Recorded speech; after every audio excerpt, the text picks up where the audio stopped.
అందరికీ వందనాలు. దేవుని వాక్యానికి వెళ్దాము. యోబు గ్రంథము 12వ అధ్యాయము 7వ మాట మనం నేర్చుకుంటున్నది. యోబు గ్రంథంలోంచి 12వ అధ్యాయము 7వ మాట. జోబ్ 12:7. అయినను మృగములు పశువుల దగ్గరికి వెళ్ళండి, అవి మీకు నేర్పిస్తాయి. పశువుల దగ్గరికి వెళ్తే మనుషులకు నేర్పిస్తాయంట. ఆకాశ పక్షుల దగ్గరికి వెళ్ళండి, అవి తెలియపరుస్తాయి. చాలండి. మనం నేర్చుకుంటున్న విషయాలు యోబు గ్రంథం నుంచి 12వ అధ్యాయం నుంచి పశువుల దగ్గరికి వెళ్ళి మనుషుల్ని నేర్చుకోమని దేవుని వాక్యం చెప్తుంది. పశువుల దగ్గర నుంచి అందులో మనం మొట్టమొదటి పశువు మనం నేర్చుకున్నాం, గుర్తుందా ఏంటో? సింహము. సింహంలో ఎన్ని సింహాలు ఉన్నాయి? నీతి కలిగిన సింహము, కొదమ సింహం, గర్జించే ఎవరిని మింగుదమో అనే గర్జించే సింహము. ఈ 3 సింహాల గురించి మనం విన్నాం. రెండోది గొర్రె గురించి విన్నాం. మాట కాపరి స్వరానికి లోబడి కాపరి స్వరాన్ని నమ్మి వెళ్ళే గొర్రె స్వరం గురించి మనము విన్నాం. మూడోది పంది. పందుల ముందు ముత్యాలు వెయ్యొద్దు అని చెప్పాడు. ఆ ముత్యాలు వేస్తే ఏం చేస్తాయంట? తొక్కేస్తాయంట పందులు. ఆ ముత్యాల విలువ తెలియదు. ఒకవేళ దేవుని వాక్యం విలువ మనకు తెలియకపోతే మనకి ఆ పందికి ఉన్న లక్షణాలే ఉన్నాయని అర్థం. నాలుగోది నేర్చుకున్నాం మనం, మేక. గొర్రెలని మేకని వేరు చేస్తాడు. మేక మాట వినదు, దాన్ని వేరు చేస్తాడు అనే విషయం మనం విన్నాం. ఐదోది విన్నాం, చీమలు. చీమల దగ్గరికి వెళ్ళి మీరు నేర్చుకోండి అని చెప్పాడు. వాటికి దగ్గర జ్ఞానం ఉంది, వాటి నటన గమనించండి అని చెప్పాడు. ఆరోది మనం విన్నాం, పక్షులు. అది ఒక పక్షి విన్నాం. ఫస్ట్ దేని గురించి చింత లేని పక్షి. అది అసలు దేవుడి మీద తప్ప ఇంకా ఆనుకోవడం. ఆ చింత లేని పక్షి గురించి మనం విన్నాం. రెండో పక్షి మనం విన్నాము, విత్తనాలని ఎత్తుకెళ్ళిపోయే పక్షి. పోయిన వారం విన్నాం పక్షి ఏంటంటే విత్తనాలని ఎత్తుకెళ్ళిపోతుంది ఆ పక్షి. ఆ ఎత్తుకెళ్ళిపోయే విత్తనాల్లో ఆ ఎత్తుకెళ్ళిపోయే స్వభావం మనకి ఉంటుంది, వెళ్ళి పాడు చేసే స్వభావం కూడా ఉంటుంది. ఆ విత్తనమే వెళ్ళి వేరు చేస్తుంది. దేవునికి మనుషులకి వేరు చేసే స్వభావాలు కూడా మనలోనే ఆ విత్తనాలు ఉంటాయి. ఇంకొంచెం ముందుకు వెళ్దాం, 8వ విషయంకి వద్దాం. యెషయా గ్రంథము 40వ అధ్యాయము. యెషయా గ్రంథము 40వ అధ్యాయము. యెషయా 40:31 మాట చూడండి. యెహోవా కొరకు ఎదురు చూచేవారు నూతనమైన బలాన్ని పొందుతారు. వారు పక్షి రాజులాగా రెక్కలు చాపి పైకి ఎగురుతారు, అస్సలు అలసిపోరు, పరిగెడతారు, అస్సలు సొమ్మసిల్లరు, నడుచుకుంటూ వెళ్తారు.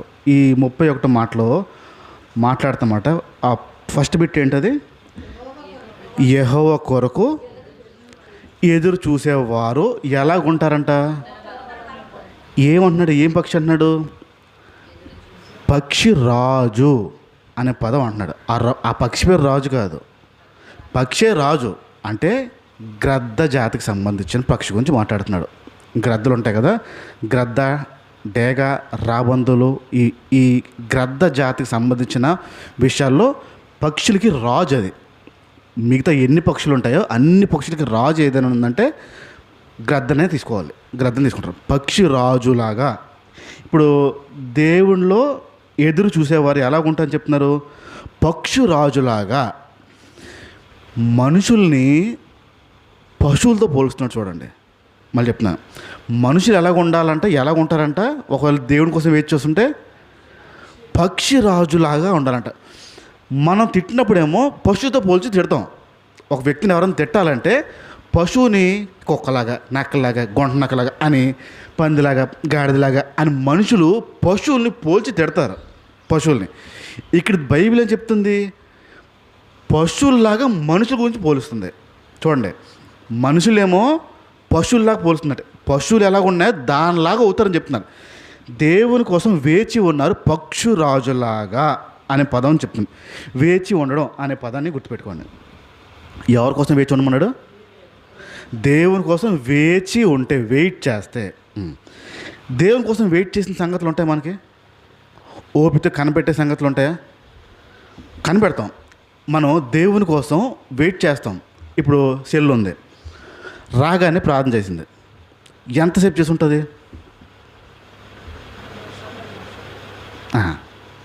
సరిగ్గా 3 నిమిషాలు. 3 నిమిషాల లోపలే. ఏముంటాయి ఇప్పుడు దానికి? తన జీవితానికి సంబంధించిన కష్టాలు ఏముండవు. ఏంటి ప్రభా ఎలా ఉన్నా, మరి అంత బాగానే ఉంది కదా, మరి నా చదువు సంగతి ఉద్యోగం సంగతి మరి చూడు అని చెప్పొద్ది. లేదా అలా అమ్మ గుర్తుకొస్తుంది, మొన్నే పన్ను ఇప్పుడు మోకాలు, వదలవా, బాగు చేయవా, మరి చూడు నిన్నే నమ్మింది మా అమ్మ, మరి ఆమెనైతే ఉంటాను, అయిపోయింది. ఆ పిల్ల జీవితం అంతతో ముగిసింది. ఆ ప్రార్థన ఓపిక అయిపోయింది, మ్యాటర్ చెప్పేసింది, క్లోజ్. ఆమె ఇంక తన పని తను తీసుకుంటుంది. మీరు ఎప్పటి నుంచి కూర్చున్నారు ఇక్కడ? అప్పటి నుంచి ఆపారా?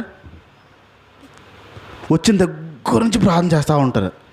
ఏం చేయాలో చెప్పేస్తారు దేవుడికి, ఎలా చేయాలో చెప్పేస్తారు, ఏం కావాలో చెప్పేస్తారు, ఎప్పుడు ఎవరు రావాలో అన్ని వివరంగా ఆ టైంకి వచ్చేలా చూడు, ఆ టైం చేసేలా చూడు, ఇలాగ అయిపోయేలా చూడు, అలాగ అయిపోయేలా బోల్డ్ వివరం మీరు దేవుడికి చెప్పగలుగుతారు. మీకు వేచి ఉండే ఒక కెపాసిటీ, బలం, తనకి వేచి ఉండే కెపాసిటీ ఇప్పుడు వేరుగా ఉంటుంది, ఇద్దరికి వేరుగా ఉంటుంది. ఎప్పుడు పెరుగుద్ది?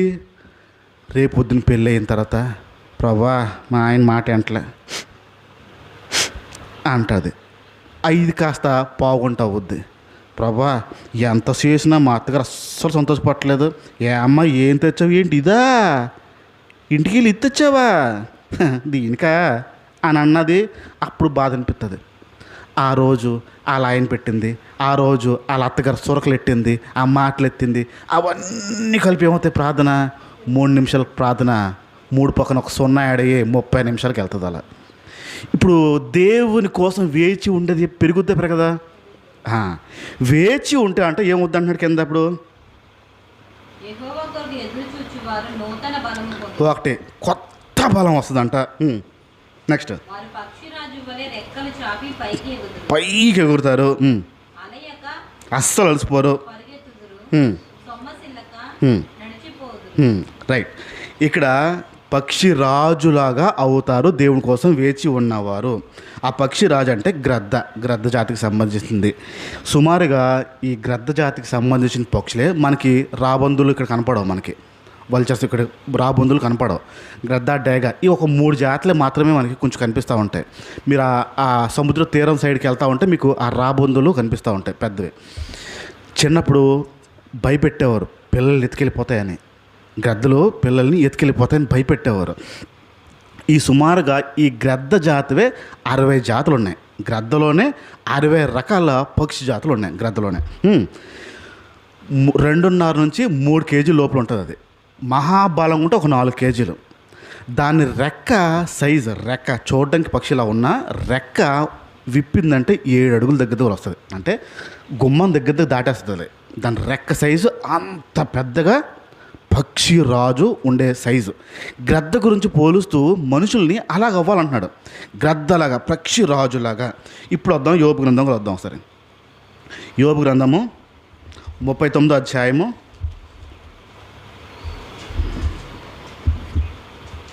యోబు గ్రంథము 39వ అధ్యాయము. అందరు తీయండి. యోబు గ్రంథం 39వ అధ్యాయము 26 నుంచి చూడండి ఒకసారి. డేగా ఏంటన్నాడు? నీ జ్ఞానం చేతనే ఎగురునా.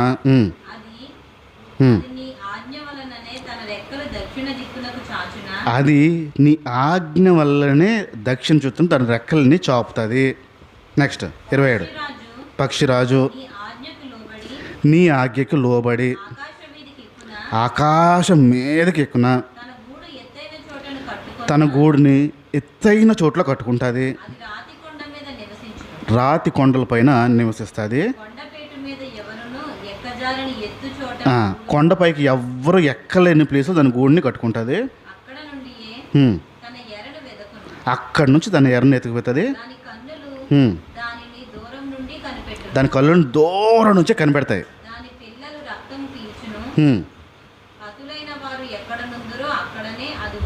రైట్. ఇక్కడ ఈరోజు మనం ధ్యానించబోయేది 26 నుంచే ఉంటాయి. డేగా అనే పదం వాడాడు, పక్షిరాజు అనే పదం, ఆ జాతి అంతా ఒకటే. ఇప్పుడు మనకి అర్థం అవడం కోసమే గ్రద్ద అనే విషయం పెట్టుకుందాం.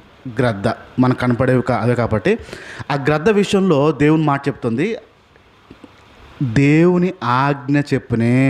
మళ్ళీ చదవండి 26 మాట. నీ జ్ఞానం చేతనే ఎగురుతుందా అని అంటాడు. దేవుని ఆజ్ఞ వల్లనే రెక్కలు విప్పి దక్షిణ చెప్పు చాపునా అని చెప్తున్నాడు. ఇక్కడ దాని గురించి మాట్లాడుతూ ఆ పక్షి దేవుని మాట వల్లే ఎగురుతుంది, దేవుని ఆజ్ఞకి లోబడి ఉంటుంది. ఈ పదాలు గుర్తుపెట్టుకోండి. ఆ డేగ, ఆ పక్షి జాతి పక్షిరాజు ఎగరడం కూడా ఎవరి వల్ల ఎగురుతుందంట? దేవుని యొక్క జ్ఞానం వల్ల ఎగురుతుంది.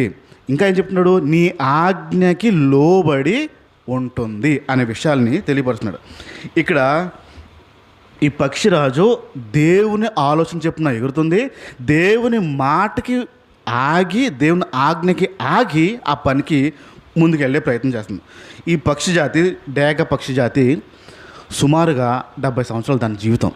మిగతా పక్షులకి 3, 4, 5, 6 ఆ రేంజ్లో ఉంటే ఈ పెద్ద పక్షిరాజు జీవితం సుమారుగా 70 ఏళ్ళు బతుకుతుంది సుమారుగా లెక్క. కొంచెం ముందుకు వెళ్ళే ప్రయత్నం చేద్దాం మనం. ఆ మాటలో పక్షి దేవుని ఆజ్ఞ కోసం వెయిట్ చేస్తుందంట. అంటే దేవుడు ఏం చెప్తాడో, ఇప్పుడు నేను ఏ దిక్కును ఎగరాలో, ఎలా ఎగరాలో అని ఆ పక్షి వేచి ఉంటుందట. పక్షి జాతి దేవుని మాట కోసం, దేవుని పలుకు కోసం, దేవుని ఆజ్ఞ కోసం వేచి ఎదురు చూస్తుందంట. మనుషులు ఎప్పుడైనా దేవుని ఆజ్ఞ కోసం వేచి ఉంటారా? మనుషులు, పక్షి ఏమో దేవుడు ఎటు వెళ్ళమంటాడో, ఎలాగ ఎగరమంటాడో చెప్తుందని ఆ పక్షి వేచి ఉంటుందంట. ఈ పక్షి ఇప్పుడు మనము ఆ దేవుని మాట కోసం, ఆ దేవుని ఆజ్ఞ కోసం లోబడి ఉండే ప్రయత్నం చేస్తామా లేదా కొంచెం మనం తేల్చుకోవడానికి చూద్దాం. ఈ పక్షికి ఉన్న లక్షణము ఎలా బ్రతుకుతుందో ఏంటో మొట్టమొదటి లక్షణం చెప్తున్నాను. ఆ పక్షి మనుషులు ఎవరికి కనపడినంత ఎత్తులో దాని గూడుని కడుతుంది. మనుషులు కనపడరు, కింద ఉన్న పక్షులు కూడా దాని గూడు ఎక్కడుందో కనపడదు. చాలా ఎత్తైన ప్రదేశంలో ఆ పక్షి తన గూడుని కట్టుకుంటుంది. అయితే ఎత్తైన చెట్టు చివారిని కట్టుకుంటుంది, లేదా సాధ్యమైనంత కొండల్లోని ఆ కొండ రాళ్ళ మధ్యన కట్టుకుంటుంది. ఎవ్వరు రాలేని ప్లేస్లోకి, ఆ ఎత్తైన ప్రదేశానికి. ఇప్పుడు గూడు కట్టుకోవడం, ఆ పక్షి గూడు కట్టుకోవడం అనే విషయం పట్టుకుందాం. కర్ర పొలాలు ఎక్కడి నుంచి తేవాలి? కింద ఉంటాయా, పైన దొరుకుతాయా? కింద పైన. అది వెళ్ళి కర్ర ఎరక్కొట్టగలుగుతుందా? ఎండిపోయిన పొలాలతో కట్టుకుంటుంది. ఎండిపోయిన పొలం లేకుంటే కింద ఉంటాయా, పైన ఉంటాయా? కింద ఉంటాయి. కింద నుంచి పొల్లని ఎత్తైన ప్రాంతానికి తీసుకెళ్ళాలి అనుకుందాం. ఆ గూడు కట్టుకోవడానికి ఒక 500 పొలాలు పట్టాయి అనుకుందాం. గూడు కట్టడానికి, దాన్ని ఇల్లు కట్టడానికి ఎన్నిసార్లు ఎక్కి దిగాలి? 500 సార్లు కిందకు వచ్చి 500 సార్లు పైకి వెళ్ళి ఆ గూడిని అల్లి మళ్ళీ వెళ్ళి మళ్ళీ వచ్చి. అలుపు రాదా? ఏంటి నా బతుకు ఇది? ఎంత పైకి వచ్చి నేను ఎందుకు కట్టుకోవాలి? కింద ఎక్కడో సెట్ అయిపోవచ్చు కదా. నన్ను కదిపేవాడు ఎవడు? నేను రాజుని, పక్షిరాజుని. ఏ పక్షినైనా నా దగ్గర రావాలని భయపడాలి, పీక్కుని తినేస్తానని. నేను అంత ఎత్తు ఎందుకు వెళ్ళాలి? ఆలోచన వచ్చి ఉండదా? నేను అంత ఎత్తు, ఇప్పుడు గూడు మనకు కనపడే ఇదిలోనే ఉంటాయి లేదా పక్షులవి. గ్రద్ద గూడు ఎక్కడ కనపడి చూడండి మీకు, మీ దరిదాపులో కనపడి. ఆ గ్రద్దే కనపడి చూడండి మీకు దరిదాపులో. అది ఎగిరే ప్లేస్ చాలా హై ఉంటుంది, ఎత్తు ఉంటుంది, చాలా ఎత్తులో ఉంటుంది. ఇప్పుడు 500 సార్లు ఎక్కి దిగడం అంటే అది మామూలు విషయం అంటారా? ఎక్కి దిగడంతో కాదు, మళ్ళీ కట్టాలి ఆ ఇల్లు. గూడు కట్టుకోలేదు అని గాలేసిందనుకో అన్నీ ఎగురుతాయి. మళ్ళీ ఏం చేయాలి? అది మళ్ళీ నూతన బలం తెచ్చుకొని కింద కట్టేస్తానులే బాబు, ఈసారికి ఏం ఎక్కుతాను పైకి, ఏం ఎగురుతాను పైకి అన్నది. నా దేవుడు మాట ఇచ్చాడు, పైన కట్టుకోమన్నాడు. అన్నిటికంటే పైన కట్టాలి నేను ఇల్లు. ఏదైనా సరే నేను పైనే కడతాను. ఎంత ఓపిక ఉంటుంది మనకి? ఎంత ఓపిక ఉంటుందా? ఒక 2 సార్లు మెట్లకి దిగి వస్తే ఒకసారికే, 2 సార్లు కూడా కాదు, ఒక్కసారి కొంచెం స్పీడ్గా ఎక్కి కూర్చుంటే ఉండు కదప ఆయాసం అవుతుంది, ఆయాసం. ఒక్కసారి మెట్లు ఎక్కి కూర్చోవాలంటే చచ్చులో అమ్మ బాబోయ్, ఒక 2-3 అంతస్తులు ఉందనుకోండి. అప్పుడు కింద మైక్లో వింటానులే, ఏం ఎక్కుతాను అంత పైకి వినపడుతుంది నాకు, కూర్చున్నాను. ఇంకా బైబిల్ కూడా ఉంది, కింద కూర్చుంటాం. ఇప్పుడు పక్షిరాజు గంట ఏ బద్ధకం ఉండదు, ఏమీ ఉండదు. బాబు నా దేవుడు ఇక్కడే చెప్పాడు పైన కట్టాలని చెప్పాడు. బైబిల్లో ఎప్పుడు చెప్పాడండి అది. నా దేవుడు పైకి వెళ్ళి కట్టమన్నాడు. ఎంత కష్టమైనా సరే, ఎన్ని పుల్లలు పట్టినా నా ఇల్లు పైకి వెళ్ళి కడతాను. ఏ విషయంలో కూడా అది రాజీ పడదండి. ఏ విషయంలో కూడా రాజీ పడదు. నాకు ఆరోగ్యం బాగాలేదు, నేను వెళ్తానా, ఇప్పుడు వెళ్ళలేనులే అనుకోదు. డాక్టర్ దగ్గరికి వెళ్ళిన తర్వాత కట్టుకుంటానులే అనుకోదు. ఎన్ని వచ్చినా, ఎంత కష్టం వచ్చినా అది వేచి ఉండి ఆ కర్రపొల్ల దొరికిన తర్వాత ఆ కర్రపొల్లు ఎత్తైన ప్రాంతం తీసుకెళ్ళి కట్టే ప్రయత్నం చేస్తుంది. ఎందుకు? నా దేవుడు ఆజ్ఞ ఇచ్చాడు. అది రాజీ పడదు ఏ విషయంలోని. ఇప్పుడు చెప్పండి, ఎన్ని విషయాలు రాజీ పడిపోయి ఉంటారు? ఆ పక్షి ఏమో దేంట్లోనే రాజీ పడదు. ఎంత కష్టం వచ్చినా రాజీ పడదు, ఎంత నష్టం వచ్చినా రాజీ పడదు. ఎంత అయినా సరే నా దేవుడు ఆజ్ఞ పైన కట్టమన్నాడు, నేను పైనే కడతాను, రాజీ పడను. ఎన్నిసార్లు పడి ఉంటాం ఆలోచించండి. బ్రతుకంతా రాజీ పడ్డది, బ్రతుకంతా రాజీ పడుతూ రాజీ పడుతూ. దేని విషయంలో? మనకు నచ్చే విషయంలో, దేవుని విషయంలో రాజీ పడ్డాం. నువ్వు వెళ్ళి రాజీ పడమ్మా బాగోదు, అది కాదు. నీకు నచ్చింది నువ్వు చేయలేనివి ఏమనుంటే ఆటలు రాజీ పడిపోతావు. ఆజ్ఞ ఏమైంది ఇప్పుడు? ఆజ్ఞ ఏమిటో? ఆ పక్షి ఏం చేస్తుంది ఆజ్ఞని? నేను రాజీ పడను, నేను వెళ్ళి కడతాను, కట్టి తీరుతాను, ఇది నా దేవుని ఆజ్ఞ, నేను చేసి తీరుతాను. ఇది దానికి ఉన్న పట్టుదల. బైబిల్ చదువుద్దా? అగ్రద్దా? పైనుంచి అన్న వినన్ను మాట్లాడుతున్నాడు, వాక్యం ఉందో రెండురా అని ఎంటదా? ఏందో ఏమీ తెలియదు, వచనాలు తెలియదు, ఏమీ తెలియదు. నా దేవుడు నాకు చెప్పాడు పైన కట్టాలని, నాకు ఒకటే తెలుసు. కింద ఎంత ప్రమాదం ఉన్నా, మనుషులున్నా, కుక్కలున్నా, నక్కలున్నా, జంతువులున్నా, ఎవరున్నా, ఏం చేసినా నేను కట్టి తీరుతాను, రాజీ పడను. అంత పట్టుదల ఉందా మనకి? ఆ పక్షి రాజుకున్న అంత పట్టుదల మనకు ఉంటుందా? అంత పట్టుదలగా మనం ప్రయత్నిస్తామా? ఆ పక్షి రాజు దగ్గరికి వెళ్ళి నేర్చుకోమంటున్నాడు. ఆ పక్షి ఎలా ఉంటుందో, ఆ పట్టుదల ఏంటో నేర్చుకోమంటున్నాడు. ఆజ్ఞకి ఎలా లోబడి ఉంటుందో నేర్చుకోమంటున్నాడు. ఆ ఆజ్ఞకి ఎంత కష్టం వచ్చినా అది లోబడుతుంది, మనం లోబడలేకపోతున్నాం. రెండో విషయంకి వస్తున్నాను. ఈ పక్షిరాజు ఆ గ్రద్ద తన ఇల్లుని కట్టిన తర్వాత, తన ఇల్లుని కడతది కదా, కట్టిన తర్వాత గుడ్లు పెట్టిన తర్వాత సుమారుగా 2 నుంచి 3 గుడ్లు మాత్రం పెడుతుంది. అది 2 నుంచి 3 గుడ్లు పెట్టిన తర్వాత తన పిల్లలు పుడతాయే, ఆ పిల్లలు పుట్టిన తర్వాత ఏ పక్షికైనా ఆ పక్షికి పిల్లలంటే ఇష్టం, ఏ జంతువుకైనా దాని పిల్లలంటే ప్రాణం, ఏ మనిషికైనా పిల్లలంటే వాళ్ళ పిల్లలంటే ప్రాణం. ఈ పక్షి కూడా అలాగే పెంచుతుంది. పెంచి ఆ పక్షి పిల్లలు పెద్దగా అవుతున్న కొద్దిగా ఏం చేస్తుందంటే, ఆ గుడ్లు పెట్టే టైంకేమో దాని నిండా ఏకలతో నింపుద్ది. మెత్తగా ఉండడం కోసం ఏకలతో నింపుద్ది. ఎక్కడెక్కడో ఏకలన్నీ నేర్కొచ్చి ఆ చక్క మెత్తటి దాంట్లో గుడ్లు పెట్టి గుడ్లు పగలకూడదని. ఆ పిల్లలు బయటకు వచ్చిన తర్వాత కూడా ఆ పిల్లలకి ఆ కర్రపుల్లలు తగలకూడదు అని చక్కగా అద్దె పెడుతుందండి. మంచిగా చేసి పరుపులా చేసి పెడుతుంది. ఆ పిల్లలకి ఆహారం తెచ్చి పెడతా ఉంటుంది. పిల్లలు పెద్దగా అవుతూ ఉంటుంది. పెద్దగా ఈ టైంలో ఏం చేస్తుందంటే ఆ ఏకలన్నీ తీసి బయట వదిలేస్తుంది, గాలిలో వదిలేస్తుంది. ఏకలు ఉండవు, ఇప్పుడు పుల్లలే ఉంటాయి. పిల్లలకి ఎలా ఉంటుంది? గుచ్చుకుంటూ ఉంటుంది. దాని బుర్ర ఆలోచన ఒకటి వేరే, గుచ్చుకుంటూ ఉంటుంది. అలా అలా అలా ఇబ్బంది పడుతూ ఉంటాయి. ఇంకా చూస్తుంది ఆ గద్ద. చూసి ముళ్ళున్న కొమ్మలు ఎక్కడున్నా చూసి నెమ్మదిగా ఆ ముళ్ళున్న కొమ్మలు ఆ గూట్లో పెడతాయి. ఆ పక్షి పిల్లలు దాంట్లో ఉంటాయి కదా, గుచ్చుకుంటూ ఉంటాయి. వాటికి హింసకి గురి చేస్తూ ఉంటుంది పిల్లల్ని, హింసకి. ఆ గూట్లోనే కూర్చుని ఉంటాయి కానీ పిల్లలు బయటకు రావు. ఆ ముళ్ళు గుచ్చుకుంటూ ఉంటుంది, ఇంక బయటకు రాదు. చూసి ముందు పరుపు తీసాను, మీకు బుద్ధి రాలే, ముళ్ళులు పెట్టాను, మీకు బుద్ధి రాలే, ఇటు రండిరా అని చెప్పి ఏ ఇల్లు అయితే కడతదో ఆ గూడిని చెతర కుట్టేస్తుంది. అది ద్వితీయోపదేశకాండంలో రాయబడి ఉంటుంది పదం. పక్షి తన గూడిని చెదరగొట్టిన అనే పదం. ఇప్పుడు ఆ ముళ్ళుతో కూడా పని అవ్వకపోతే ఆ గూడు మొత్తం చెదరగొట్టేస్తుంది. పిల్లలు ఉంటుండగా కఠినమైన తల్లిలా ప్రవర్తిస్తుంది, కఠినంగా ఉంటుంది. ఆ గూడు చెదరగొట్టేస్తే పిల్లలు క్యూ అని అరుస్తూ ఉంటుంటే ఒక పెట్టిని తీసుకొచ్చి ఎత్తైన ప్రాంతంలో తీసుకొచ్చి తోసేస్తుంది బయటికి. పై నుంచి కిందకి తోసేది, ఎగురు అని పైనుంచి వస్తుంది అది. అది పడుతూ పడుతూ పడుతూ రెక్కలు ఇప్పి ఇప్పి ఇప్పి ఇప్పి ప్రయత్నం చేస్తూ ఉంటుంది. ఎలా ఎగరాలని తెలియదు, ఎలాగో కోర్స్ తెలీదు, ఎలా నేర్చుకోలేదు, ఏ ట్రైనింగ్ లేదు. పై నుంచి పడిపోతా పడిపోతా పడిపోతూ ఉంటుంది. ఒక పక్షి కొంచెం ఇలా ఆడిచడం నేర్చుకుందాం అనుకోండి, ఆడిషన్ నేర్చుకుందాం ఎక్కడో చెట్టు కొమ్మ ఆడింది అనుకోండి, దాన్ని వదిలేస్తుంది.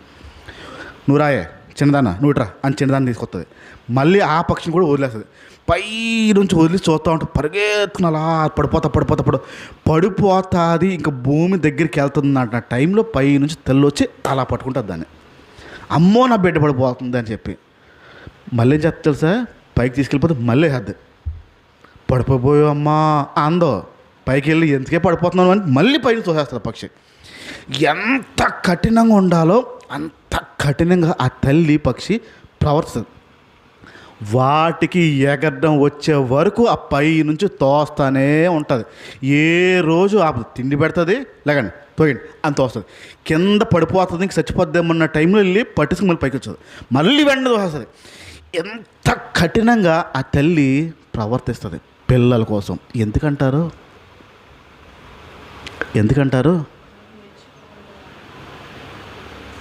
నాకు తెలిసిన ఒక కుటుంబం ఉంది.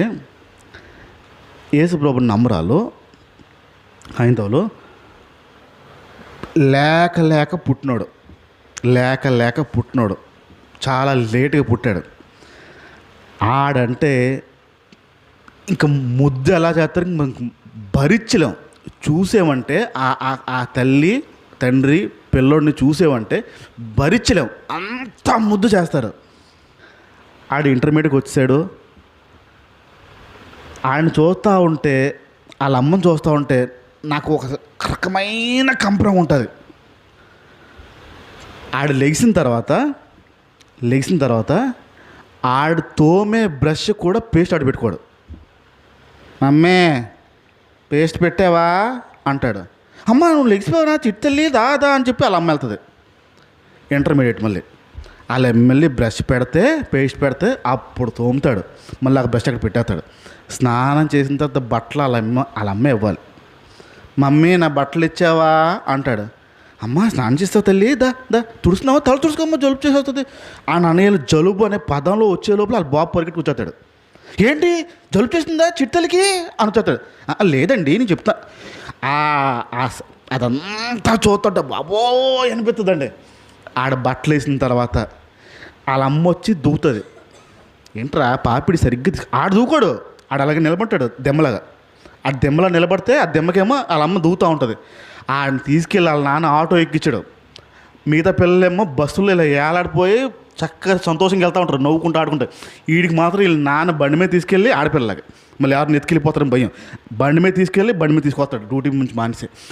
అంత సుకుమారంగా పెంచాడు, అంత సుకుమారంగా. ఇంజనీరింగ్కి వచ్చాడు, ఎలా ఉంటాడో ఆ చూత తలనొప్పి వచ్చేద్దని వాళ్ళ గురించి పట్టించుకోవడం మానేశాను. విశాఖపట్నం నుంచి విజయవాడ ఊరు వెళ్తున్నాను. నాకు ప్రయాణాలు చేయడం అంటే ఇష్టం, ట్రైన్లో ప్రయాణాలు అంటే ఇష్టం. ఆ బయట ఆ ప్రకృతిని చూస్తూ ప్రభుత్వం మాట్లాడుకుంటూ పాటలు పాడుకుంటూ అబ్బా ఎంత అందం, అది చాలా ఇష్టం. ప్రయాణం తగ్గాలని నాకు చాలా ఆనందం. పుస్తకం పెట్టేసుకుంటాను, ఏదైనా దేవుడు మాట్లాడితే అక్కడ రాసేసుకోవచ్చు అని చెప్పి. ఆ పక్షులను అలా చూసుకుంటూ వెళ్ళొచ్చని చక్కగా కూర్చుని అలా తాళేళ్ళు తిప్పాను. నా దరిద్రం ఆ కుటుంబం అక్కడ ఉంది. వాళ్ళు కూడా విజయవాడే. మీరు కూడా నన్ను సచ్చాను రా బాబు, నా ప్రశాంతత అంతా కోల్పోయింది, నా మనసు అంత కోల్పోయింది, వీళ్ళు తగిలేరంటారా బాబు నాకు అనిపించింది. ఆడు దున్నపోతాడు పొడుకుని మమ్మీ బెడ్షీట్ కప్ అంటున్నాడు ట్రైన్లో. బెడ్షీట్ కప్ అంటే వాళ్ళ అమ్మ వచ్చి స్పీడ్గా తింటుందండి. అప్పటికి తినిపించేసింది, అన్నం తినిపించి వీళ్ళ అమ్మ తింటుంటుంటే మమ్మీ నాకు బెడ్షీట్ కప్ అంటే ఆ ఎంగిల్ చేత్తో వచ్చి ఒక చేత్తో వచ్చి బెడ్షీట్ కప్పుతుంది. బాబోయ్ టీటీ వస్తే నా ప్లేస్ మార్చేసుకోవాలి బాబోయ్, నాకు తలనొప్పి మొదలైపోతుంది బాబోయ్ అని అనుకుంటా ఉన్నాను. పెళ్లి చేస్తారు, దెమ్మకే పెళ్లి చేస్తారు. మంచి చదువు, మామూలు చదువు చదవడండి. పుస్తకాలు ట్రైన్లోకి బ్యాగ్ వేసుకొచ్చాడు, బ్యాగ్ నిండా పుస్తకాలే. ఆడ బట్టలు తెచ్చుకోలేదు, పుస్తకాలే. అలా పుస్తకాలు చదువుతూ ఉంటాడు, పుస్తకాలు. పెళ్లి చేస్తారు. చేసిన తర్వాత అమ్మాయి ఇంటి దగ్గర అమ్మాయి వాళ్ళ నాన్న ఒక ఇల్లు ఇచ్చాడు వాళ్ళకి. మీరు ఇక్కడ ఉండండి అమ్మ హైదరాబాద్లో అని చెప్పి ఉద్యోగం, పాప ఉద్యోగం ఈడు ఉద్యోగం. సరిగ్గా 15 రోజులు అయిన తర్వాత అమ్మాయి ఆ అబ్బాయిని తీసుకొచ్చి ఇంట్లో పెట్టింది. అప్పుడు ఒక అత్తగారు అనేది, అంటే ఇవాడు మీ అబ్బాయి అని చెప్పి మీ అబ్బాయికి ముందు పనులు నేర్పించండి అని చెప్పింది. మామూలుగా మగపిల్లలు ఆడపిల్లలు తీసుకెళ్ళి దింపేస్తారు సాధారణంగా. పెళ్లి చేసుకున్న తర్వాత ఏదైనా చిన్న చిన్న మనస్పర్ధలు వస్తాయంటే, ఇక మీ అమ్మాయి మీకు అప్పచెప్పేస్తున్నాను, సరిగ్గా మాట్లాడట్లు వచ్చేయట్లేదు, ఏ పని చేయకండి, ఆడపిల్లలు ఇంట్లో దింపేస్తారు. ఈ ఆడపిల్ల వచ్చి ఈ దెమ్మని దింపింది. పొద్దున్న లెగ్గనే నా బ్రష్ ఏదని అంటున్నాడు, పేస్ట్ పెట్టమంటున్నాడు, బట్టలు అంటున్నాడు, చెప్పులు అంటున్నాడు, షూలు అంటున్నాడు, బెల్ట్ అంటున్నాడు. ఏ పని చేత కాదు, తింటున్నాడు, ఒళ్ళంతా ఇల్లంతా పరిజరుతున్నాడు, మొత్తం ఉంపేస్తున్నాడు. తిన్నా రాదు, చెప్పుడు కూడా రాదు, కప్పు కూడా రాదు, ఏమీ రాదు. తల వచ్చి నా దగ్గరకు వచ్చి దువ్వు పెట్టి నాకు దువ్వ నాకు రావట్లేదు అంటాడు. తల కూడా నేను దువ్వాలి, ఏ పని చేయడం రాదు. ముందు ఒక నెల ఉంచి ఆ నెలలో పనులన్నీ నేర్పించి అప్పుడు పంపండి. ఆడపిల్ల దింపింది. ఏమనాలా తల్లిదండ్రులని? దద్దమ్మలు కనుక తెరిచింది. ఈ పక్షి ఏం చేస్తుంది? పరుపు తీసి ముళ్ళులు పెట్టి లేకండ్రా అని ఇల్లంతా కొట్టేసి పైనుంచి తోసేస్తుంది ఈ పక్షిరాజు. పిల్లల్ని పెంచడం ఒక ప్రేమతో అనుకుంటూ, ముద్దుగా అనుకుంటూ సోమరిపోతులు తయారు చేస్తున్నాం మనం. ఆడికి రాదండి, ముందు చెప్పేస్తావు నువ్వు. ఆడికి రాదండి, ఆడు చేయలేడండి, ఆడికి అవ్వదండి, నీ మరి చేతకానోడు చేసేస్తున్నాం మనమే. ఇప్పుడు ఆడికి రాదు రాదు రాదు అంటావు కదా, ఆడు నాకు రాదు మా ఏం చెప్పింది అంటాడు. ఆడు రఫ్గా పెంచడం నేర్చుకోండి పిల్లల్ని. మీరు ఎంత సుకుమారంగా పెంచుతారో పిల్లల్ని, ఎంత సౌఖ్యంగా పెంచుతారో పిల్లల్ని, అంత సోమరులు తయారవుతారు, అంత దద్దమ్మలు తయారవుతారు. ఏంట్రా చేసామంటే దద్దం తయారు చేసామని చెప్తావు లాస్ట్లో. మీరు రఫ్గా పెంచకపోతే పిల్లల్ని ఆ పక్షి పనిచేస్తుంది. కఠినంగా పెంచుద్ది, కఠినంగా. అది మీకు కష్టమైన, ఆ తల్లికి పక్షి కూడా కష్టమే పని అయినా సరే కఠినంగా పెంచుద్ది. ఇప్పుడు చూడండి, మన పిల్లలు ఇంట్లో పెరిగే పిల్లలు ఉంటారు కదా, వాళ్ళు కనుక ఆడుతూ ఆడుతూ పడ్డారనుకోండి, మోకాల దగ్గర నుంచి రక్తం వచ్చిందనుకోండి, ఆడు 2 రోజులు కదలలాడు. కదలనెవరు వాస్తవానికి కదలనెవరు ఏంటంటే ఆడ కాలుకి దెబ్బ తగిలింది.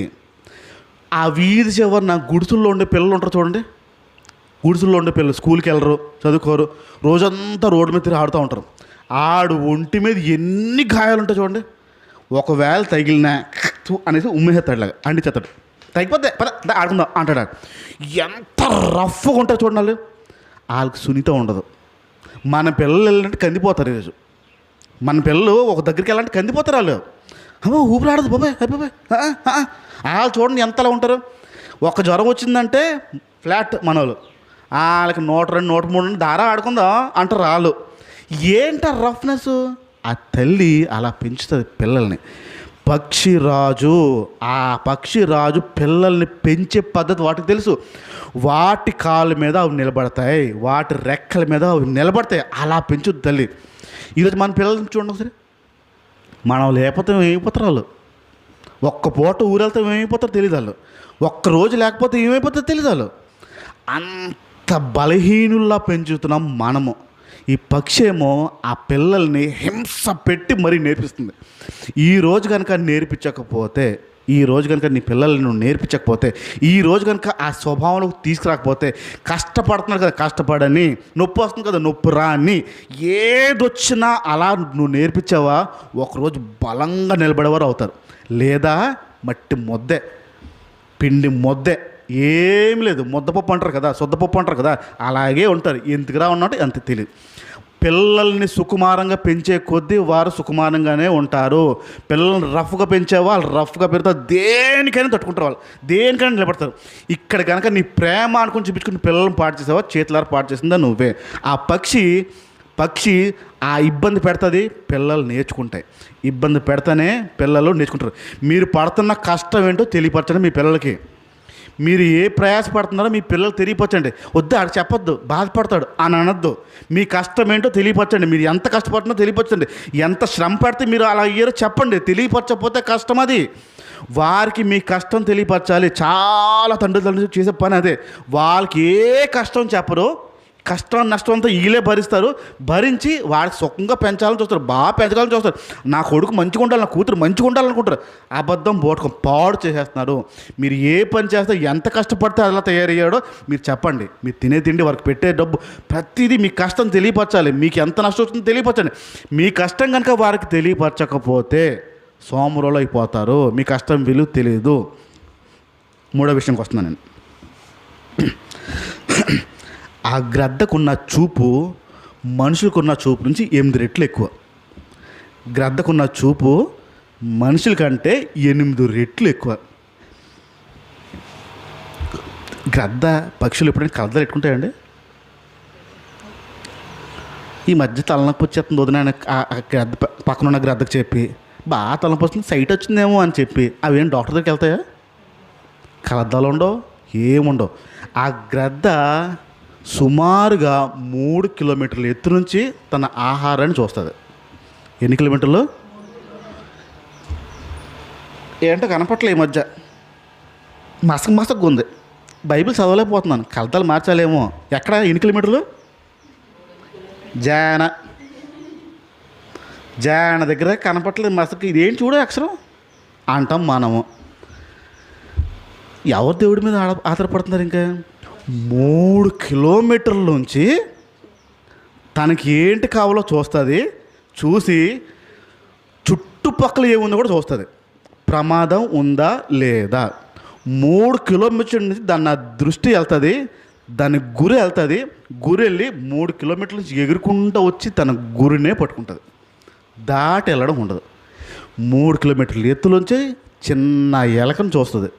చిన్న ఎలక, చిన్న ఉడతను చూస్తుంది, కోడి పిల్లలను చూస్తుంది. అది చూసి స్పీడ్గా వచ్చి టక్కని పట్టుకుని వెళ్ళిపోద్ది.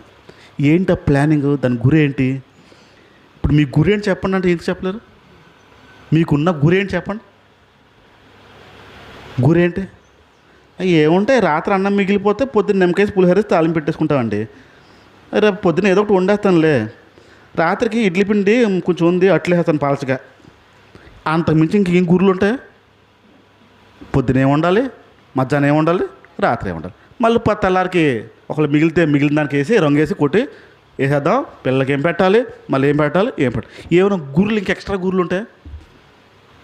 ఇప్పుడు వాటికనుకో చర్చికి వెళ్ళక్కర్లేదు పక్షులకి, వాటికనుకో బైబిల్ చదవక్కర్లేదు, ఆదివారం వెళ్ళిపోతే పాస్టర్ తిడతారు అన్న భయం లేదు వాళ్ళకి. వాళ్ళకి ఉన్నదే జీవితం అది. ఇప్పుడు మనకి గురి లేదు, వాటికి గురి ఉందేంటి? 3 కిలోమీటర్ల ఎత్తు నుంచి దాన్ని చూసి దానికి ఏం కావాలో ఎక్కడ కూడా గురి తప్పిపోదు. ఎగురుతున్న టైంలో పక్కన ఇంకోటి ఏదైనా కనపడింది అనుకో, అది పట్టుకోదు. మళ్ళీ అది ఏదైతే చూసిందో దాన్నే పట్టుకుంటుంది. గురి అంత నిష్టగా ఉంటుంది. ఏదైనా ఒక విషయంలో అంత గురి కలిగి ఉన్నామా? ఏదైనా ఒక మాట విషయంలో అంత గురి కలిగి ఉంటామా? ఆ పక్షిరాజుకి ఉన్న గురి, అందుకే అన్నాడు పక్షుల దగ్గరికి వెళ్ళి నేర్చుకోమన్నాడు. వాటికి ఒక గురి ఉంది. ఆ గురి ఎన్ని ఎదురొచ్చినా ఆ గురినే పట్టుకుంటుంది, వదలదు. 4వ విషయంకి వస్తున్నాను. ఈ 4వ విషయం శ్రద్ధగా వినండి. ఆ పక్షికి ఉన్న గుణం ఇందాక చెప్పాను. దాదాపుగా 70 సంవత్సరాలు బతుకుతుంది. అది 70 సంవత్సరాలు బ్రతుకుతుంది. ఆ 70 సంవత్సరాలు బ్రతకడానికి కారణం ఏంటో ఇప్పుడు చెప్తాను. ఆ పక్షికి ఉన్న గుణం ఏంటంటే, అది దగ్గర 10,000 నుంచి 15,000 అడుగులు ఎత్తులోంచి ఎగురుతుంది. 10,000 నుంచి 15. ఇది సుమారుగా ఒక 8 అడుగులు ఉంటుంది. మన ఈ గడప 8 అడుగులు. ఇప్పుడు 10,000 అడుగులు చూడండి ఎంత ఎత్తు ఉంటుందో. 7-8 అడుగులకి ఇంత ఉంది. 10,000 అడుగులు అంటే ఒకసారి ఆలోచించండి ఎంత ఉంటుందో. మన కంటి చూపుకి కనపడదు. అది ఎగిరే ప్రాంతము మన కంటి చూపుకి కనపడదు. అంత పైన ఎగురుతున్నప్పుడు గాలి తీవ్రత చాలా ఎక్కువ ఉంటుంది. ఇప్పుడు బిల్డింగ్ హైట్ పెరిగే కొద్దీ పై ఉన్న వాళ్ళకి గాలి ఎక్కువ వేస్తుంది. ఎందుకంటే గాలి పైకి వెళ్ళే కొద్దీ గాలి తీవ్రత పెరుగుద్ది. ఇప్పుడు పైన ఎగిరే కొద్దీ గాలి తీవ్రత చాలా ఎక్కువ ఉంటుంది. ఆ ఎక్కువ ఉండడం వల్ల దాని రెక్కలు బలహీనపడిపోతాయి. ఇప్పుడు ఒక గాలిపటం ఎగరేస్తున్నాం అనుకుందాం. ఎగరేస్తున్న గాలిపటం కన్నం పడితే ఏమవుద్ది? గాలిపటం చిరిగి ఏమవుద్ది? పడిపోద్ది. ఇప్పుడు ఈ పక్షి అంత ఎత్తున ఎగురుతుంది కదా. ఎగిరిన తర్వాత పైకి వెళ్ళే కొద్దీ బలహీన పడిపోయే రెక్కలు కన్నాలు పడడం ప్రారంభిస్తాయి. కన్నాలు పడతా ఉంటే ఆ రెక్కలు ఎక్కువ ఓపలేక పైకి ఎక్కువ వెళ్ళలేక కొంచెం హైట్ తగ్గించుకుంటాయి. కిందకు వస్తూ ఉంటుంది. మీరు ఎప్పుడైనా గమనించారా? గ్రద్ద కనుక కిందకు వచ్చిందంటే కాకిలు పొడుస్తాయి మీకు, మిమ్మల్ని కాదు గ్రద్దనే. గ్రద్ద హైట్ దిగిందా చుట్టుపక్కల ఉన్న కాకిలన్నీ అరుస్తాయి, వాటిని అటాక్ చేయడం ప్రారంభిస్తాయి. గ్రద్ద అంత కిందకు రాదు. ఆ గ్రద్ద ఎగిరే ప్రాంతం వేరు. ఇప్పుడు కిందకు వస్తేమో ప్రమాదం, అలాగని పైకి ఎగరలేదు. అదేం చేస్తుందో తెలుసా? సుమారుగా ఒక 40 ఏళ్ళు వచ్చిన తర్వాత చేసే పని చెప్తున్నాను. దాని శరీరాన్ని హింసించడం ప్రారంభిస్తుంది. ఇందాక చెప్పాం కదా, ఆ పక్షులు ఎక్కడ ఉంటాయని చెప్పాడు. ఎక్కడ? పైన కొండల దగ్గర ఉంటుంది. అది ఏం చేస్తుందంటే కొండల దగ్గరికి వెళ్ళిపోద్ది. వెళ్ళిపోయి దాని నోరుని ఏమంటుంది? బీక్, ముదేనా దానిది? నోరేనా అంటారా మీరు? ఇంకేం ఇప్పుడు నోరు అనుకుంది, తెలిసింది కదా, అది దాని నోరు ఇలా ఉండే నోరు. ఆ నోరుని ఏం చేస్తుందంటే అక్కడున్న రాయికేసి కొడతా ఉంటుంది. ఎంతసేపు కొడుతుందంటే ఆ నోరు ఊడి పడిపోయేంత వరకు దానికి ఉన్న నోరుని కొట్టి నొప్పి వస్తూ ఉంటుంది, హింసించుకుంటూ ఉంటుంది. నొప్పి వచ్చినా ఆ నోరుని ఎరక్కొట్టి నోరు లేకుండా ఉంటుంది.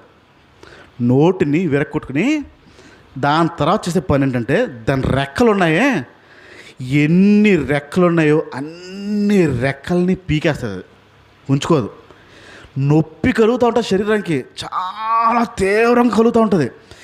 ఎంత తీవ్రంగా నొప్పి వచ్చినా ఆ రెక్కలన్నిటిని జాడించుకొని ఇరక్కొట్టేస్తూ ఉంటుంది, ఉంచదు, ఏ రెక్కని వదలదు. మొత్తం రెక్కలు జాడించేసి మొత్తం నోరు ఎక్కొట్టేసి ఆ కొండ పైన ఉన్న ఆ కన్నలో దూరి దాక్కుని ఉంటుంది. అది సుమారుగా ఎన్ని రోజులు తెలుసా? 5 నెలలు.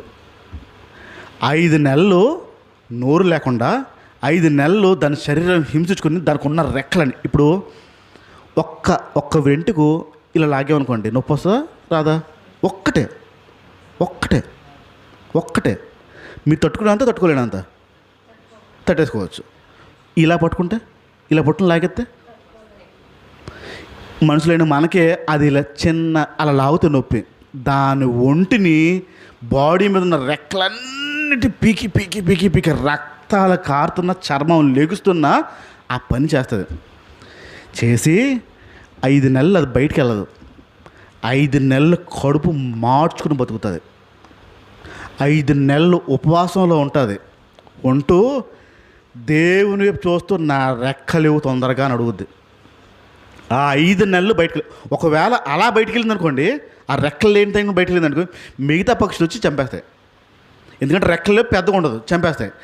ఆ లోపల దాక్కుని 5 నెలలు వెళ్ళకుండా ఉంటుంది. తన శరీరాన్ని హింసించి 5 నెలలు బయటికి వెళ్ళకుండా దానికి ఆహారం ఎవరు పెట్టుంటారు? 5 నెలలు కడుపు మాడుతూ ఉంటే అది ఉన్న ప్రాంతానికి దేవుడు ఆహారాన్ని పంపుతాడు. అది లోపల దాక్కుని ఉంటే దేవుని ఆహారం దాక్కుతాడు. 5 నెలలు కదలకుండా ఉండిన తర్వాత దానికి కొత్త రెక్కలు వస్తాయి. ఇప్పుడు ఇందా తీసిన ఆ యెషయా గ్రంథం తెద్దాం, 40:31.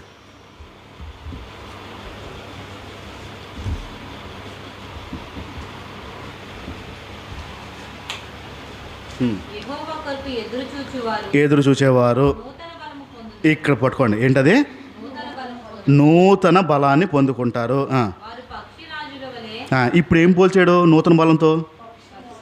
పక్షిరాజు వలె రెక్కలని చాపి పైకి ఎగురుతారు. అలసిపోరు, పరిగెడతా ఉంటారు, అస్సలు సొమ్మసిల్లరు, నడిచిపోతారు. ఎప్పుడు తెలుసా అది? తన శరీరాన్ని కష్టపెట్టిన తర్వాత, తన నోరుని ఎరకొట్టిన తర్వాత, తన కడుపుని మార్చుకున్న తర్వాత, ప్రభు పోషించిన తర్వాత, తన రెక్కలు వచ్చిన తర్వాత నూతన బలంతో నిండుతాయి. అప్పటికి 40 సంవత్సరాలకు ఆ పని చేస్తుంది. దాని తర్వాత 30 సంవత్సరాలు బతుకుతుంది. మళ్ళీ ఆ 30 సంవత్సరాలు బ్రతకడానికి కారణం ఏంటో తెలుసా? అది ఆ రోజు పెట్టుకున్న హింస. ఆ రోజు కనుక ఆ హింసను పెట్టుకోకపోతే, ఆ రోజు కనుక ఆ హింసించుకోవడానికి ఒప్పుకోకపోతే శరీరము, ఆ రోజు ఆ కష్టం తీసుకోకపోతే ఆ 30 సంవత్సరాలు వయసు పొడిగించబడదు. ఆ 30 సంవత్సరాలు ఇంకా బతకడం కోసం దాని శరీరాన్ని నలకొట్టడానికి ఇష్టపడుతుంది. 5 నెలలు వేచి ఉంటుంది, 5 నెలలు దేవుడు ఆహారం పంపుతాడు, 5 నెలల తర్వాత నూతన బలంతో నిండిపోతుంది. ఈరోజు వచ్చే కష్టం గనక, నష్టం గనక ఇష్టంగా తీసుకోకపోతే, ఈరోజు మనకు వచ్చే ఇబ్బంది కనుక ఇష్టంగా తీసుకోకపోతే ఆ నూతన బలాన్ని మనం పొందుకోలేం. ఆ నూతన బలం పొందుకోవాలి అంటే ఖచ్చితంగా ఆ కష్టాన్ని ఇష్టంగా తీసుకోవాలి. ఆ పక్షిరాజు ఏ విషయాలు అయితే కష్టాన్ని తీసుకుంటుందో, ఆ పక్షిరాజు ఏ విషయాలు అయితే నష్టాన్ని తీసుకుంటుందో, ఆ నష్టం ఇష్టంగా తీసుకోవడం వల్ల 30 సంవత్సరాల వయసు దానికి ఇంకా పెరిగింది. అది ఈ కష్టం తీసుకోకపోతే, నష్టం తీసుకోకపోతే మనము నూతన బలం రాదు. ఆ పక్షి తన హాని చేసుకుని తను కష్టపెట్టుకుని కొత్త బలాన్ని తెచ్చుకుంటుంది. ఇప్పుడు వచ్చిన కష్టం బట్టి, ఇప్పుడు వచ్చిన నష్టాన్ని బట్టి మనకు బలం వస్తుందా, బలహీనత వస్తుందా? డౌటే లేదు, మనకు బలహీనత వస్తుంది. ఎందుకు? వేచి ఉండడం ఇంకా రాలేదు మనకి. ఆ దేవుని కోసం, ఆ దేవుని శక్తి కోసం వేచి ఉండడం రాలేదు. మనకి చుట్టుపక్కల బంధువులు ఉన్నారు, చుట్టుపక్కల వారు అందరూ తెలిసిన వారు ఉన్నారు, ఏదైనా అవుతే సహాయం చేయడానికి చాలామంది ఉన్నారు. అయినా మనకు భయాలే. అది పైకి వెళ్ళిపోతుంది, అక్కడికి ఎవరు రారు, ఎవరు సహాయం చేయరు, తోటివారు సహాయం చేయరు. అయినా దేవుని వైపే చూసే, ఆజ్ఞ వైపే చూసే ఉంటుంది. పైకి వెళ్ళిపోయి తను హింసించుకుని తన కొత్త బలంతో నింపుకుంటుంది.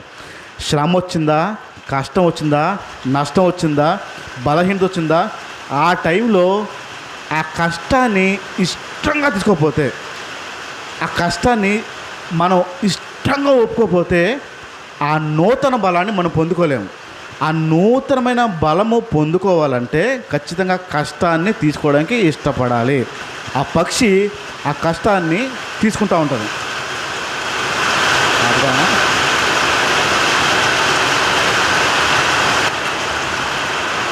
రైట్, 5వ విషయంకి వస్తున్నాను నేను. 5వ విషయం చూద్దాం. ఎప్పుడైనా మీరు ఇలా వర్షం పడుతున్నప్పుడు పక్షులు గాలిలో ఎగరో చూసారా? ఎందుకు ఎగరో? తడిసిపోతాయి కాబట్టి ఆ పక్షులు ఎగరవు. ఎక్కడికి వెళ్ళిపోతాయి అవి? వాటి గూట్లలోకి వెళ్ళిపోతాయి. ఆ వర్షాలు పడుతున్నప్పుడు ఆ పక్షులు వాటి గూట్లోకి వెళ్ళిపోతాయి. గూట్లో ఉన్న తడుస్తే తడవా? గూట్లో ఉంటే తడిసిపోతాయి. మనకులా పై కప్పు లేదు, వాళ్ళకి తడిసిపోతాయి. ఇలాంటి వర్షం పడుతున్నప్పుడు ఈ పక్షిరాజు ఏం చేస్తారంటే మేఘానికి పైకి వెళ్ళి ఎగురుతుంది. వినపడుతుందా? మాట వినపడుతుందా, వినపట్లేదా? ఈ పక్షిరాజు చేసే పని ఏంటంటే వర్షం ఇలా పడతా ఉంటే వర్షం కింద ఉండదు, మేఘం ఎక్కడ ఉందో ఆ మేఘం పైకి వెళ్ళిపోతుంది, వర్షంలో తడదదు. మేఘం పైకి వెళ్ళిపోద్ది, పైకి వెళ్ళిపోయి వర్షం పడితే భూమి మీద ప్రతీదీ తడుస్తుంది, కానీ పక్షి రాజు అయినా ఆ గ్రద్ద మాత్రం తడదు. మేఘానికి పైకి వెళ్ళిపోతుంది. ఎందుకు వెళ్తుంది అని కారణాలు ఎతికారు పరిశోధకులు. వర్షం పడితే కింద ఎక్కడైనా రాళ్ళ దగ్గర దాక్కుని ఉండొచ్చు కదా, ఆ పైకి ఎందుకు ఎగిరిపోవాలని ఇంకా ఎక్కుతూ. దాని పరిశోధన ఏంటంటే గాలి, తుఫాను, అలలు పైన ఎక్కువైనప్పుడు దానికి ఎదురెళ్ళి ఈదితే, దానికి ఎదురెళ్ళి ఎగురితే దాని రెక్కల బలం పెరుగుతుందని చెప్పి ఎగురుతుంది. ఎదురెళ్ళి ఎగురితే దాని రెక్కల బలం పెరుగుతుందని ఆ ప్రయత్నం చేస్తుంది. ఇప్పుడు వస్తున్న కష్టాన్ని మనం తప్పించుకునే ప్రయత్నం చేస్తామా, ఎదిరించే ప్రయత్నం చేస్తామా? వస్తున్న నష్టాన్ని మనం తప్పించుకునే ప్రయత్నం చేస్తామా, ఎదురెళ్ళి నిలబడే ప్రయత్నం చేస్తామా? ఎలాగైనా తప్పిపోయలే చూడండి పాస్టర్ గారు, ప్రార్థన చేయండి గట్టిగా అని అంటారు.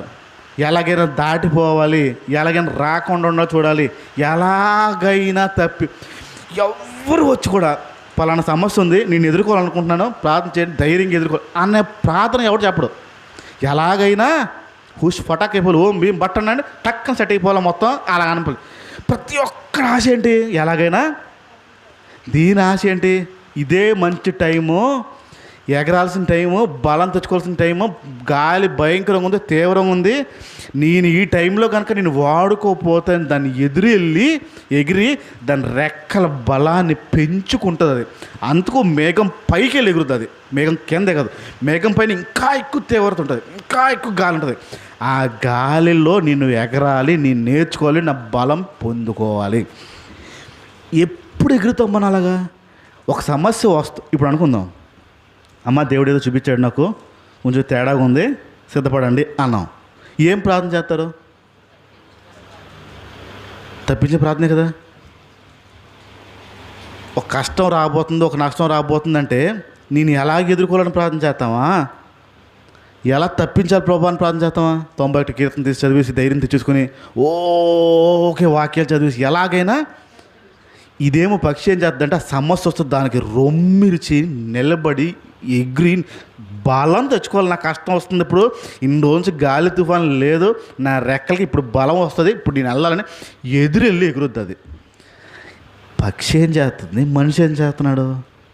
ఒక సమస్య వస్తుంటే తప్పించుకునే ప్రయత్నం మనం చేస్తాం, ఒక కష్టం వస్తుంటే ఎలారా బాబు అని దుఃఖపడే ప్రయత్నాలు మనం చేస్తాం. అదేమో సమస్య వస్తుంటే సమస్యకి ఎదురెళ్ళి ఎగిరి ఆ బలాన్ని తెచ్చుకుందాం.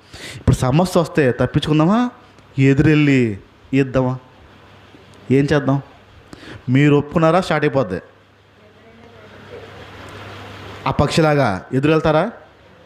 ఏది వచ్చినా, ఎలాంటిది వచ్చినా, ఎంత వచ్చినా మీకు బలం వచ్చేది ఆ టైంలోనే, మిగతా టైంలో బలం రాదు. ఆ సమస్య వచ్చినప్పుడే మీరు ఎదురెళ్తే తప్ప మీరు ఆ సమస్యను దాటలేరు, బలం వస్తుంది. ఆ పక్షిరాజు ఆ కష్టం వచ్చినప్పుడు ఎదురెళ్ళి ఎగురుతుంది, అంతకు ఎగురుతుంది బలం. 5వ విషయం చెప్తున్నాను, 6వ విషయంకి వస్తున్నాను. దాని శరీర బరువు ఇందాక చెప్పాను, దగ్గర 2, 3, మహా అయితే 4, మహా అయితే పెద్దదైతే 4 కేజీలు ఉన్న ఆ పక్షి 6 కేజీలు మోయగలుగుతుంది. ఎన్ని కేజీలు? 6 కేజీలు. దాని శరీరానికంటే ఇంకా ఎక్కువగా 6 కేజీలు మోయగలుగుతుంది. ఇప్పుడు అది 4 కేజీలు అనుకుందాం, పక్షి 4 కేజీలు, దానికి 6 కేజీలు యాడ్ చేయండి. అంటే ఎంత అయింది? 10 కేజీల బరువుని మోస్తూ దాని శరీరం కంటే. ఇప్పుడు ఈ పిల్లల్ని తీసుకెళ్ళి మార్కెట్కి వెళ్దాం, తీసుకెళ్ళి సంచి పట్టుకొచ్చి 1 కేజీ ఉల్లిపాయలు, 1 కేజీ బంగాళదుంపలు వేసి 1 రౌండ్ వేయించండి. అబ్బా చెయ్యా, ఈ చెయ్యి ఒకసారి మార్చి, ఈ చెయ్యికి మార్చి ఒక హ్యాండిల్ పట్టుకోవచ్చు కదా. ఏది 2 కేజీలకే ఒక బ్యాగ్ హ్యాండిల్ పట్టుకో, ఒక బ్యాగ్ హ్యాండిల్ పట్టుకుని ఇద్దరు ఇటుకెళ్దాం. 2 కేజీలు మొయ్యాలంటే పిల్లలు కింద మీద పడిపోతున్నారు. దానికున్న బరువు కంటే ఇంకా 2 కేజీలు ఎక్స్ట్రా బరువు, 10 కేజీలు మొయ్యడానికి ఇష్టపడుతుంది అది. ఇప్పుడు దానికంటే తక్కువ బరువు మొయ్యాలి కదా. ఇప్పుడు సుమారుగా ఒక మనిషి 70-80 కేజీలు ఉన్నాడు అనుకుందాం. ఆ 70-80 కేజీలు ప్లస్ ఇంకొక 10 యాడ్ చేస్తే, ఇంకో 20 యాడ్ చేస్తే ఆ మనిషిని అడ్డంకి కష్టం, ఇంక మొయ్యాలంటే ఇంకా కష్టం. ఇప్పుడు దాని బరువు కంటే ఎక్కువ బరువు మొయ్యడానికి ఇష్టపడుతుంది. కష్టం మీద కష్టం, కష్టం మీద కష్టం, కష్టం మీద కష్టం, నష్టం మీద నష్టం వస్తూ ఉంటే మొయ్యుతావా, మానేస్తావా? దేవుడి మీద ఏమీ సనకుండా, దేవుడి మీద ఏ ప్రశ్న వేయకుండా, ఎందుకు దేవుడు ఇలా చేస్తున్నాడో, ఇంకెప్పుడు విడుదల వస్తుందో, ఇంకెన్నాళ్ళు అని ఏమీ అనకుండా ఆ బరువును మోస్తావా? ఒక్కదాని మీద ఒకటి పడతా ఉంటే, ఒక్కదాని మీద ఒకటి వస్తూ ఉంటే ఆ బరువును మోయడానికి ఇష్టపడతావా? ఆ పక్షి బరువు అయినా సరే అది మోయడానికి ఇష్టపడుతుంది. ఎందుకంటే దాన్ని దేవుడు ఆజ్ఞాపించాడు, నీకు నేను నూతన బలం ఇస్తాను, నువ్వేం కంగారు పడకని చెప్పి. ప్రభు మీద ఆనుకుంటున్న ఆ పక్షి, మన మీద మనం ఆనుకుంటున్నాం. మనము ప్రభు మాట మీద ఆనుకుంటున్న ఆ పక్షి, మన బలం మీద మనం ఆనుకుంటున్నాం. మనము ఆ రెండింటికి తేడా ఉంది. అందుకే అన్నాడు బాబు, మీకు అర్థం అవట్లేదు, నా బలం ఏంటో మీకు అర్థం అవట్లేదు, నా శక్తి ఏంటో మీకు అర్థం అవట్లేదు. పక్షిరాజు అయినా దాని దగ్గరికి వెళ్ళి మీరు నేర్చుకోండి అయ్యా, అది మీకు బోధిస్తుంది అని చెప్తున్నారు. ఆఖరి విషయం చెప్తున్నాను, 7వ విషయం. ఎక్కడ కడుతుందని చెప్పాను నేను? ఇల్లు ఎత్తైన ప్రాంతంలో కడుతుంది. ఎందుకు కడుతుంది అంటే చుట్టుపక్కల ఏమీ రాకూడదని, దగ్గరలో ఉన్నవి ఏమీ రాకూడదని, వాటి పిల్లల భవిష్యత్తు కోసం ఏమీ రాకూడదని ఆ ప్రాంతంలో కడుతుంది. అయితే ఆ ప్రాంతంలో కూడా వచ్చే ఒక జీవి ఉంది. ఏంటో తెలుసా అది? ఆ జీవి ఏంటో తెలుసా? పాము. ఏంటది? పాము. అంత ఎత్తులో ఉన్నా సరే కూడా పాము ఎక్కుకుంటూ వచ్చి దాని గుడ్లను తినేస్తుంది. ఆ గ్రద్దకున్న ప్రధానమైన శత్రువు పామే. ఆ పాము మాత్రమే ఎక్కుద్ది. ఇంకే జంతువు, ఏ పక్షి కూడా ఎక్కర్లేదు. అంత ఎత్తులో పెడుతుంది. కానీ పాము ఎక్కేసి నెమ్మదిగా పాక్కుని సౌండ్ లేకుండా వచ్చి ఆ గుడ్లు తినే ప్రయత్నం చేస్తుంది. ఒకవేళ పాము కనుక పక్షిని కాటు వేస్తే పక్షి బతుకుద్దంటారా చచ్చిపోద్దంటారా? కొంచెం మీకు ఇప్పుడు ఒక చెప్తాను. పక్షులు కరెంటు వైర్ మీద ఉంటే వాటికి షాక్ కొడుతుంది, కొట్టదా? షాక్ కొట్టదు. మరి పాము కాటు వేస్తే పక్షులు ఉంటాయా ఉండవు? పక్షి రాజు, దాని విషయం ఉంటుందా ఉండదా? ఇప్పుడు కరెంటు అనగానే కొంచెం డౌట్ వస్తుంది మీకు కదా. వాస్తవానికి పాము కాటేస్తే చచ్చిపోద్ది. ఆ పక్షి రాజు అయిన గ్రద్ద కూడా పాము కాటేస్తే చచ్చిపోతుంది. అయితే ఆ 3 కిలోమీటర్ల నుంచి ఒకవేళ దానికి ఒక పాము కనపడితే దాన్ని ఎందుకు కలపడం అనుకోదు. దాన్ని ఎందుకు కెలకడం, దగ్గరికి వెళ్తే నేను చంపేద్ది, కాటేస్తుంది, ఇంకేదైనా చూసుకుందాం అని అనుకోదు. దానికున్న ప్రధానమైన శత్రువు దీనికంటే బలమే, దీనికంటే డేంజరే. ఒక్క కాటు అలా వేసిందంటే దీని లైఫ్ అయిపోయింది. ఎన్నో నాలుగు బతకాల్సిన ఈ పక్షి చచ్చిపోదు ఒక్క కాటుకి. అయినా దాని ఎదురుగుండా ఉన్న శత్రువు బలమైనవాడు అని తెలిసినా, ప్రమాదం అని తెలిసినా, పై నుంచి వచ్చి సరిగ్గా తోక దగ్గర పట్టుకుంటుంది. తోక కొంచెం ముందు పట్టుకుని దాన్ని ఎక్కడ తీసుకెళ్తుంది? గాలిలో తీసుకెళ్ళిపోద్ది. గాలిలోకి తీసుకెళ్తుంది ఆ పక్షి. ఎందుకంటే భూమి మీద ఉందనుకోండి పాము బలం, భూమి మీద ఉండి పోరాడితే పాము బలం ఎక్కువ, గాలిలోకి వెళ్ళిపోతే బలము దీనిది. సమస్యను ఇప్పుడు ఎక్కడ తీసుకెళ్తుంది?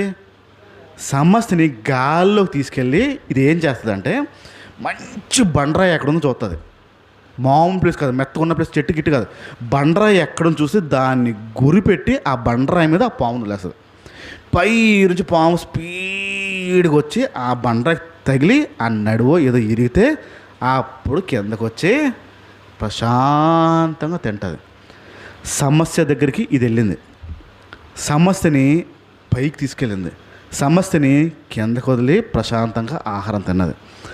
పాము కిందే ఉంటే గ్రద్దొచ్చి పట్టుకున్న చుట్టుందంటే పీక నలిపేస్తుంది. అందుకు ప్రమాదం అని తెలిసి కూడా పైకి తీసుకెళ్ళి ఆహారాన్ని సమకూర్చుకుంటుంది. ఇప్పుడు మీ శత్రువు ఎవరున్నారంటే ఏం చెప్తారు? మీ శత్రువు ఎవరున్నట్టు ఏం చెప్తారు? ఉన్నారా లేరా? ఇప్పుడు మీ శత్రువుని పైకి తీసుకెళ్ళి వదిలేడవా? ఇప్పుడు మీ శత్రువు మనుషులు కాదు, అపవాది మీ శత్రువు. కొన్ని విషయాల్లో పోరాడాలి మనము, కొన్ని విషయాల్లో పోరాడకపోతే అవ్వదు. అనుకుందాం ఇక్కడెక్కడో చుట్టుపక్కల ఆ ఎదురు ఆ పక్కో ఎక్కడో రాత్రి ఒక ఆవిడకి దయ్యం పడుతుందని వార్త మీరు విన్నారు. దయ్యం పడుతుందంటే ఆవిడకి అని వార్త విన్నారు. ఆ రాత్రి అర్ధరాత్రి మిమ్మల్ని పిలిచారు అనుకోండి, దయ్యం పట్టింది ఒకసారి రండి అని, వెళ్తారా?